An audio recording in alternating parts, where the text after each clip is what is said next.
I'm Jonathan Harris here with the San Diego chapter of the National Action Network, and I'm here with Danielle Willis, Outreach Coordinator for BPC. Awesome, and we're going to talk to her about how she felt about the night. So what was your favorite part about the night? Honestly, the whole program as a whole, I like when people come together collectively, all with one thing in mind, and that is promoting equality for all, justice for all, and peace for all. So I wouldn't say there was one particular moment. I like the whole night. Was there something in particular that brought you out tonight? Was it Al Sharpton? Was it getting to meet Shane? Was it one thing in particular, or was it the entire event? Well, Shane is a good friend of mine, so I'm also here representing BPC, and we are advocating for the California Earned Income Tax Credit. Excellent. And so this was the type of event where we thought it was appropriate to come and to see what's going on so we can help educate people and let them know that there are opportunities out there. And I love what Reverend Al Sharpton stands for, and that is trying to broaden the reach of awareness that so many people are not having voices, which they have voices, and we need to give voices to the voiceless, as Shane says. Absolutely. So, yes. All right. Thank you.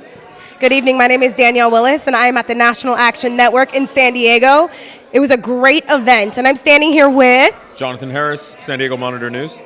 So, Jonathan, what was your favorite part of tonight? What stood out to you? Definitely Al Sharpton's speech. Obviously, that was a huge draw for a lot of people. That was probably the pinnacle of it for me, just getting a chance to hear him talk about all the different things that he talked about, particularly the inclusiveness element of what he was talking about how you have to make sure that you're including everyone. If you're fighting discrimination, you have to make sure that you're including everybody. That was definitely a high point for me. I thought that was probably the best part of his speech. And then the press conference in here, getting to hear him talk about the 2016 race and what he thought about that going forward was also a high point.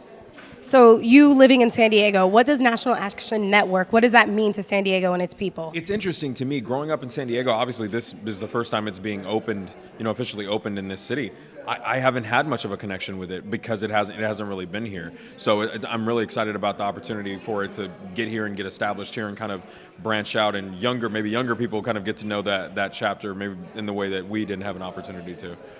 So to your readers, people that subscribe to San Diego Monitor, what is the message, the universal message that you want to communicate that you've either taken from here or from National Action Network as a whole?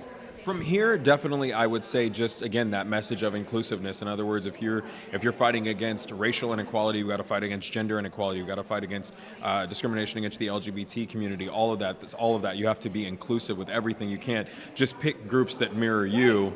That essentially becomes its own form of discrimination. So I think going forward with that message, a message of inclusion is always the right way to go. So I'm very excited about that and definitely want to include that in any coverage we do going forward.